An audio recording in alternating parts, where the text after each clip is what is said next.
Olá, gente! Chegou a hora do programa Raízes Jornalismo Cultural, que começa o ano com poesia. O nosso convidado, o poeta Caio Bruno. E o programa Raízes Jornalismo Cultural começa já.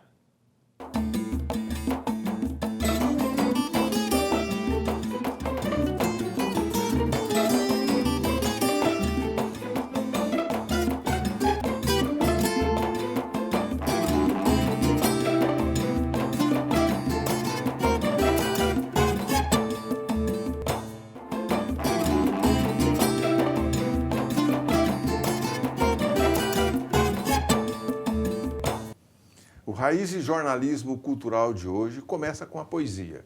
Isso para aliviar um pouco a tensão e o estresse do final do ano passado e que esse ano seja aí abençoado pela boa poesia. E o nosso convidado de hoje, o poeta Caio Bruno. É um prazer receber você aqui, Caio. O prazer é todo meu, agradeço o convite, Doracino, Edival, e é isso. Vamos lá, né, Edival? Pois é, Doracino, o Caio Bruno é um poeta aí dessa nova geração, né? E quando a gente pensa assim que a poesia, que os jovens já não querem saber de poesia, que o jovem está em outra e tal, né? Tá aí o Caio, que é um jovem poeta e talentoso. E junto com ele tem toda uma turma aí de gente que está cultivando a poesia mesmo, igual a gente cultivava quando a gente era menino e tal, né? Então, assim, a poesia não morre nunca, né? É verdade. E a poesia começou quando para você, Caio?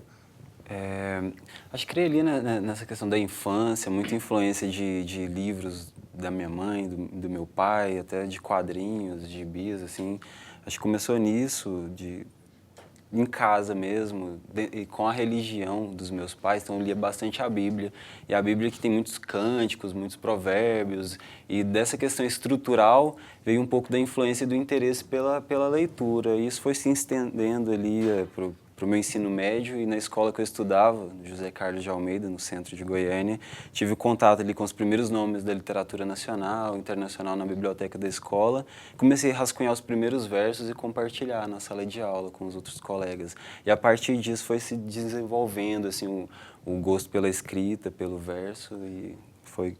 Você poderia, como poeta, descrever o momento em que você se descobriu poeta? Fala, puxa, eu dei conta de fazer uma poesia legal? Olha...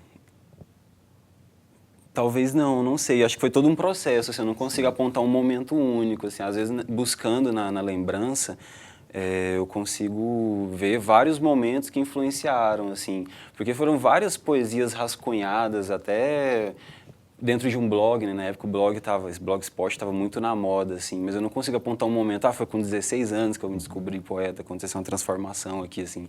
Eu vejo como uma influência de muitas coisas, assim, desde a coleção de gibi do meu pai, os livros da minha mãe, a leitura da Bíblia, a leitura na biblioteca do ensino médio, e tudo isso foi acarretando o gosto pela escrita, e foi vários rascunhos, assim, de músicas, de poesia, até chegar nos dias atuais, assim, mas não teve um momento assim, transformou daqui para frente, um antes e depois, sabe? Acho que não. Você escreve um poema, Caio, assim, você escreve ele, fala assim, você resolve, agora eu vou sentar aqui, tomar um café e escrever um poema. Ou um poema chega e exige que você escreva, a chamada inspiração. Como é que é seu processo? Eu acho que talvez não seja nem inspiração, vai mais como incômodo, sabe? Parece que alguma coisa quer sair. Sei. Assim, você tá ali e alguma coisa vai te incomodando, você quer comunicar, colocar para fora, se expressar. Então, acho que assim, uma espécie de angústia, né? Isso, de colocar uma espécie de angústia, de inspiração, de incômodo. Tanto que eu não tenho tantos poemas assim. Acho que eu estava vendo no blog, onde eu rascunho os textos, tem uns 300 versos, assim, lá. Eu conheço gente que senta todo dia 6 horas e consegue escrever 3 versos, sabe? Toda terça-feira vai pro bar e bebe uma cerveja e escreve um verso, sabe? E faz aquilo de uma prática. Eu não consigo, assim. O verso, ele vem de acordo com as coisas que vão acontecendo no dia a dia, você vai internalizando muita coisa, e uma forma de externalizar isso depois, eu acho que é através do verso comigo. É uma forma de se expressar, de colocar para fora ali sentimentos, sensações, e aí eu acho que vem mais pelo incômodo. Às vezes, se eu não escrevo, eu vou me sentindo incomodado, aquilo vai acumulando e sai um rascunho. E aí fica guardado, e depois você vai mexendo, volta, escreve alguma coisa, acrescenta, tira ali daquele verso, daquele rascunho. Acho que é mais ou menos isso. Assim. E você preparou aí alguns versos, né? Vamos ver você declamar algum poema desse? Vamos sim, fazer uma leitura aqui de outros 3 versos. Não tem título. Esse é: Amo o centro e sua diversidade, prédios novos e antigos, pessoas do Curitiba 3 ao Marista, becos, mendigos e polícia, vendedores de frutas, churros e espetinhos, chips da TIM, Oi Vivo e Claro, com R$10 de créditos. Ruas cheias, ônibus cheios, fachadas, letreiros, panfletos. Compra-se ouro, amolam-se alicates, 1001 lojinhas de R$1,99, conversas fiadas em botecos fuleiros. Uma desordem total, que nem a vida mesmo. E depois das 20 horas, só o vento passeando sozinho pelas ruas e avenidas. Dá até dó, eu até ficaria para fazer companhia pro vento, mas eu não moro no centro, o centro é que mora em mim. Maravilha, é um poema social, né, digamos assim, né? Faz uma análise sociológica de um trecho da cidade. Né? De um momento da cidade. De um momento né? de um trecho da cidade. Um trecho né? da cidade. Uma crônica. Né? Todos os versos, assim, as coisas que eu escrevo, eles acabam misturando tudo isso, assim, porque como um ser humano aí inserido na sociedade, suscetível a todas as sensações, dívidas, amor, pé na bunda, contas, etc. Então você vai escrevendo sobre isso, sobre o que está acontecendo ali com você, assim. Então, às vezes são um pouco confessionais sobre as coisas que me cercam, assim, e todas as coisas que acontecem, que estão suscetíveis a acontecer com qualquer pessoa, né? Você vai expressando isso no verso. Assim. Eu gostei muito do inusitado, né? Dessa questão inusitada, que tem o lado realista do centro da cidade, e depois parece que o único habitante que resta lá é o vento, né? É o vento, mas literalmente é o vento que é fica o vento lá, que né? Fica, né? Você vai 8 horas no centro, você pode correr pelado na rua, que ninguém te vê, né? Não tem ninguém mais. Engraçado isso. E essa coisa de falar do vento é interessante, né? O vento que não venta, não é vento, né? Verdade. Mas o Caio Bruno, ele faz muitas coisas. Ele é hoje o diretor do Goiânia Ouro, né? Também lá do Grande Hotel, é realizado. Ainda o chorinho é feito lá? O chorinho está na Rua do Lazer, ali, bem próximo do Grande Hotel. Eles estenderam para a Rua do Lazer, que era uma rua que estava meio sem atividades culturais. Acho que estava o nome Lazer só pelo que já tinha ficado lá batizado esse nome, né? Então, tentando resgatar esse nome para o espaço, e o chorinho foi para a Rua do Lazer, que é do lado também, né, do Grande E muitas Hotel. outras coisas que você faz, né? Você tem um projeto do livro. Tem você é muito dedicado à descoberta de novos poetas, também os seus amigos. Todas essas ações que nós desenvolvemos, assim, não sou só eu, tem muitas pessoas envolvidas, elas partem da poesia. Começou com um selo literário chamado Letra Livre, que era um sarau, e desse sarau a gente foi percebendo, o sarau começou em 2008, foi percebendo, assim, uma necessidade de existir, uma carência, e de outras ações, de outros projetos. E o Letra Livre foi assinando diversas outras ações. O Literatura no Eixo, que é um sarau ambulante dentro do Eixo Anhanguera, compartilhando música, poesia, distribuindo gratuitamente livros. Eu Achei um Livro, que é um projeto que acontece no mundo inteiro, que é você deixa uma mensagem no livro, esquece ele em algum lugar e a pessoa que encontra ele abre tua mensagem. Você achou esse livro, ele é seu, você pode ler, guardar, esquecer novamente. Nova Poesia Goiana, que era assim, parecia uma coisa muito pretensiosa, mas de pretensiosa não tem nada, era só reunir jovens poetas que não conseguem lançar livros, que estão em blogs e tal, dentro de um sarau.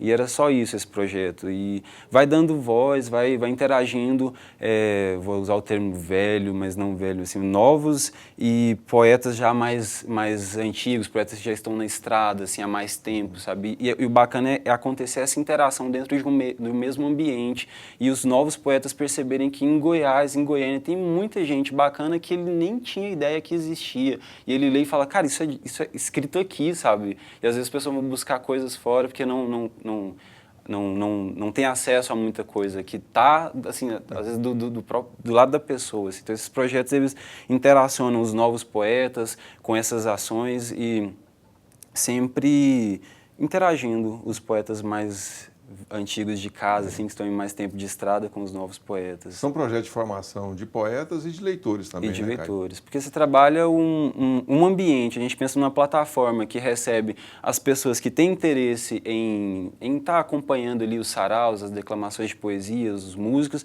e os poetas que querem esse espaço para compartilhar esse trabalho dele.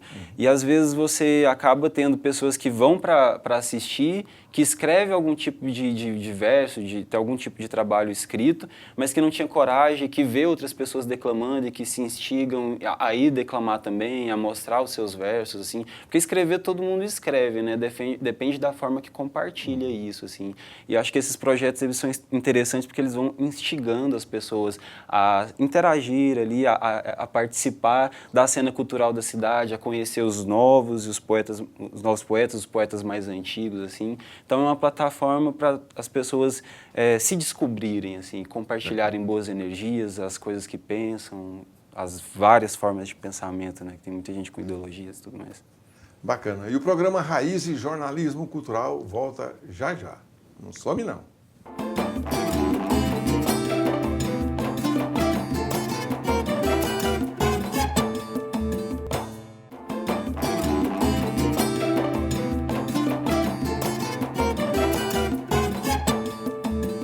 O Raiz e Jornalismo Cultural começa o ano aí com a poesia. Nosso convidado hoje, o Caio Bruno, poeta, Edivaldo Lourenço, também poeta. Pois é, assim, mas eu sou um poeta de vez em quando.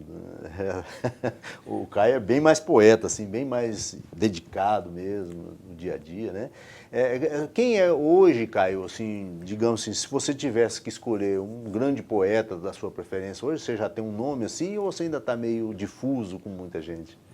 Eu acho que eu estou muito difuso com muita gente. Essa semana agora a menina estava fazendo um trabalho de TCC e mandou umas perguntas e falava, né, se eu tinha um poeta preferido dentro de Goiânia e a nível nacional. Aí eu falei, não, dentro de Goiânia já é a nível nacional, primeiramente, né, para ela. E aí eu listei um monte de nome, assim, para ela. Ela falou, mas não tem como, eu preciso só de um. Eu falei, mas se eu colocar só um, eu vou estar sendo injusto comigo, né, assim, com os poetas que eu gosto, assim. Inclusive, eu tinha que ter trazido o print disso para você ver, porque eu citava nomes assim, Pio Vargas, Aida Schmaltz, o Edivaldo Lourenço tem lá também, e aí tinha Antônio Barreto, Manuel de Barros, tinha Antônio Barreto é um poeta mineiro, né? Mineiro. Tem um livro dele que foi uma coisa que, até aquela coisa clichê de falar, esse livro mudou minha vida, né, assim, eu tenho isso com um livro dele. É o Basta Fala? Basta Fala, isso, ganhou um prêmio da Nestlé de 89, esse livro mexe muito comigo, assim. E aí eu cheguei a falar do Antônio Godard, do Thiago de Mello, que eu gosto bastante, algumas coisas do Leminski, algumas coisas do Torquato. Então eu coloquei vários nomes lá, que eu falava assim, eu não consigo imaginar um poeta só. Acho que todos esses aqui me influenciaram bastante, assim, em determinados momentos da vida. E não dá para falar um só nome, assim, seria... Não consigo. Então vamos ouvir um poema que você fez, claro, com essa mistura de todos os poetas, né, da poesia. Esse é bem curtinho, ele também não tem título. Fujo do amor, igual o diabo foge da Igreja Universal. No fim, estou lá, prostrados de joelhos, com os braços para trás, xingando o pastor, mas sabendo que preciso dele, do mesmo jeito que ele precisa de mim. Assim sou eu e o amor, assim é o diabo e o pastor. Você dá problema de declamar isso aqui? Não, de forma alguma. É poesia livre, né? Poesia, se não tiver liberdade, não é verdade. Poesia, né? Você acha que... eu vejo pessoas dizerem que, inclusive escritores do nosso meio, dizem que hoje já não há mais espaço para poesia. O que você acha disso? Eu tenho uma opinião diferente, assim. Na verdade, eu acho que a poesia, ela tá aí, tá em diversos lugares e, às vezes, falta uma sensibilidade para perceber a poesia nas coisas. Porque a poesia, ela não é um estado, né? Uma coisa concreta ali, ela é uns sentimentos, as sensações. Eu sempre levo comigo assim, não aquela coisa que existe poesia em tudo, olha para a lâmpada ver poesia. Não isso assim, às vezes se fala da poesia do espaço comercial, da venda do livro, da leitura do verso, algo assim, da venda de livros de poesia, talvez seja essa questão mais do mercado editorial, né? E aí já entra numa outra questão que é o de mercado de vendas de livro. Agora, a poesia como poesia, eu acho que ela, pela democratização do acesso à informação, por causa da internet, se percebe muitos autores novos e autores mais antigos sendo compartilhados dentro da internet, pessoas escrevendo versos, postagens de Instagram, de Twitter, de Facebook, todos assim, em maior ou menor grau, com muita influência da poesia, das sensações, dos sentimentos. Acho que nunca se compartilhou tanto sentimento e sensação como se compartilha atualmente dentro das redes sociais. Então, acho que a poesia está muito difundida. Agora, em questão de mercado editorial, aí já é outra história. Talvez não esteja vendendo tantos livros de poesia, mas a poesia ela está aí circulando os tablets, os iPhones, as músicas, aquelas artes que você vê no Facebook lá com Bom Dia, que já vem com a poesia, que você não sabe nem de quem que é, mas está lá entre aspas. Então, assim, eu acho que a poesia está sendo bastante difundida. Agora, o mercado editorial de poesia talvez ele não esteja tão bacana. Assim. A poesia é essencial na vida do poeta, para você também. Sim. Para você também a música, né? Mas você, além do Caio Bruno, né? Você também tem um outro, Caio Dinossauro. Quem que é Caio Dinossauro? Caio Dinossauro... E aí depois você faz uma capelinha. Faço sim. Esse esquema do Caio Dinossauro foi um apelido que me surgiu, assim, tem um amigo, o Brandão, falava que tinha um seriado nos anos 60, 70, que tinha o Carlos Bronco Dinossauro, que era um personagem meio chato lá e tal, e ele ficava falando que Caio Bruno Dinossauro, Carlos Bronco Dinossauro, e disso surgiu o apelido. E aí eu estava com um projeto de musicar alguns versos e estender para virar uma canção ali. E aí o pessoal falou, por que você não assina com Caio Dinossauro? Que é um nome diferente e tal, já tem várias pessoas aí que tem nome de animal no meio e tal, e você já tem esse apelido que é legal. E aí acabou pegando, todo mundo, o Dinossauro, Dinossauro. E aí virou o nome do projeto musical, que nada mais é do que umas pequenas poesias que eu vou musicando, estendendo, colocando uma frase a mais, algo assim. Bacana. Nós vamos falar sobre isso aí no próximo bloco, né, Edivaldo? Exato. E a gente vai para um intervalo e voltamos já já. Não some não.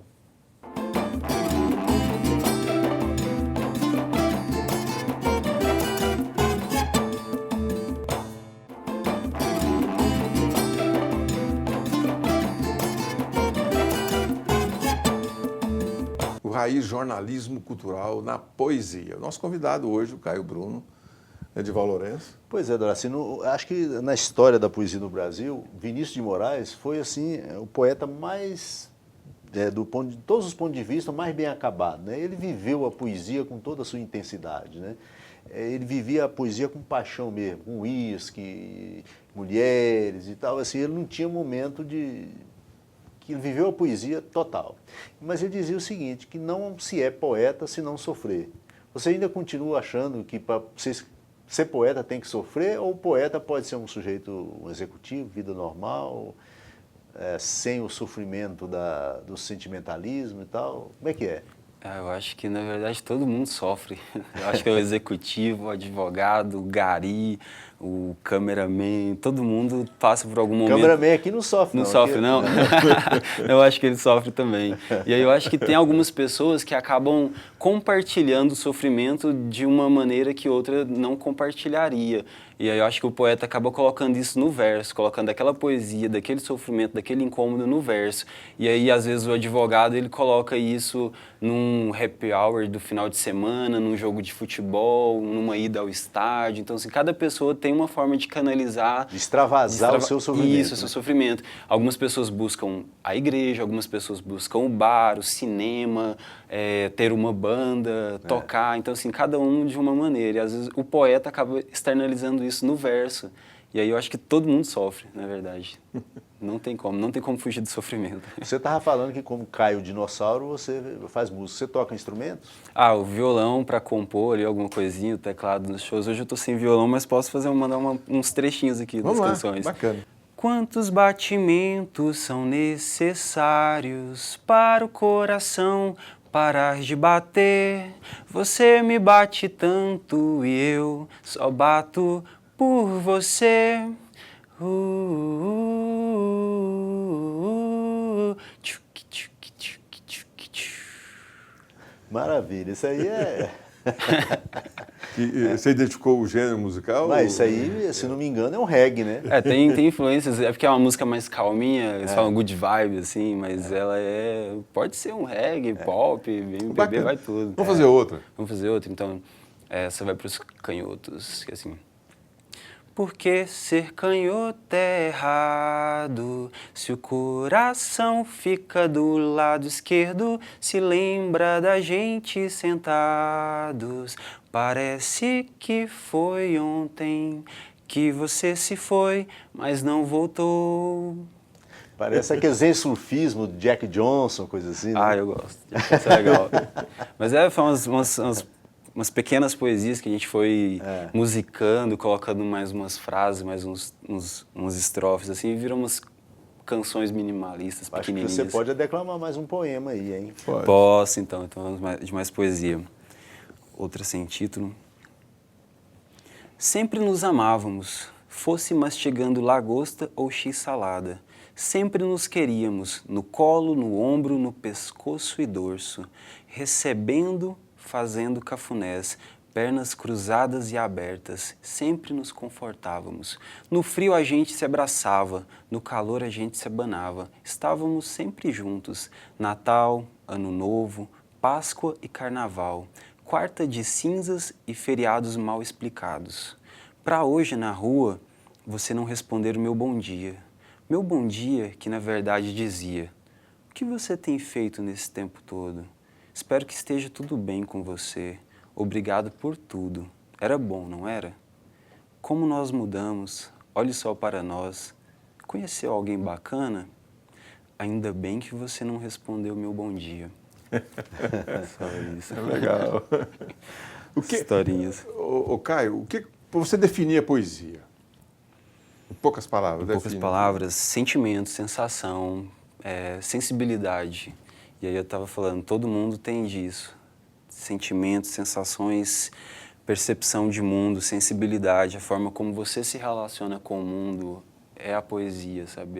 É como você se relaciona com as coisas, com tudo que te cerca, com tudo que está ao seu redor. Eu acho que a poesia está aí, em perceber o mundo ao seu redor, em sentir, não só ficar dentro de rotina, trabalho, ônibus, macarronada na casa da sogra no final de semana, cinema uma vez por mês, essas coisas. Eu acho que em perceber a nossa vida, nos perceber aqui, sabe? Não só como simples seres humanos, assim, mas perceber nós mesmos, assim, dentro dessas rotinas, sabe? Ir além de ser só um simples ser humano, assim. Acho que isso, a poesia está aí, em interagir com as outras vidas, com as coisas, essa sensibilidade para as coisas, assim. É como disse o Ferreiro Goulart, né? A poesia existe porque a vida não basta. Verdade. É preciso ir além, né? E aí, Acho que eu falei isso aí em outras palavras. Exatamente. e a poesia ela é importante para as pessoas também se sentir um pouco, participar mais do mundo, do universo das pessoas, interagir com o outro, né? A poesia tem esse poder também de você falar com o outro. Nós nos relacionamos com o mundo, com os objetos, com as pessoas através da linguagem. Então a linguagem ela é essencial para isso. E a poesia ela é uma forma de expressão, uma forma de linguagem e uma das mais sensíveis e perceptíveis das coisas, porque traz em pequenas frases, em pequenos trechos, questões existenciais, questões de incertezas e de às vezes caminhos que você não consegue encontrar em outros textos, em outras expressões, mas que você encontra na poesia, sabe? Então, acho que a poesia ela é muito importante e interessante. Não ser a finalidade ao certo, colocar ali uma coisa assim, a poesia é isso. Mas acho que para a gente, assim, tem todo esse lado de percepção de mundo, de interação mesmo. É que a poesia tem um espanto, um encantamento, né? E o susto diante da realidade. A poesia é um susto, né? E é um susto verbalizado. Então, daí é que a poesia é importante, que todo mundo vive levando susto o tempo todo, né? É bom levar um susto assim. E viva a poesia. E viva a poesia viva. A gente vai chegando no final do programa, um programa bacana, espontâneo, você falando de poesia. Tenho certeza que também, além da poesia, a música também te toca bastante. E a gente vai chegando ao final desse programa aí, de poesia aí no começo do ano de 2016. Eu agradeço você, Caio, por ter vindo, tirado um pouquinho do seu tempo, já é muito ocupado, embora jovem, além da poesia, da música, também administrando centros culturais aí, como o Grande Hotel, e também o Teatro, o Centro Cultural Goiânia Ouro. Muito obrigado pela entrevista, obrigado aí pela presença sua aqui. Eu que agradeço, Doracina, Edival e todo mundo que está assistindo. Obrigado. E vamos lá, né? Pois é, Darcy, mais uma vez, realmente uma alegria muito grande receber aqui o Caio, o Bruno, que é realmente um sujeito, eu não diria que é uma promessa, mas é uma realidade da poesia jovem aqui em Goiás, do Brasil, claro, né? E que você tenha aí um 2016 cheio de alegria e felicidades. E a gente se vê no próximo programa. Até lá. Não some não, hein?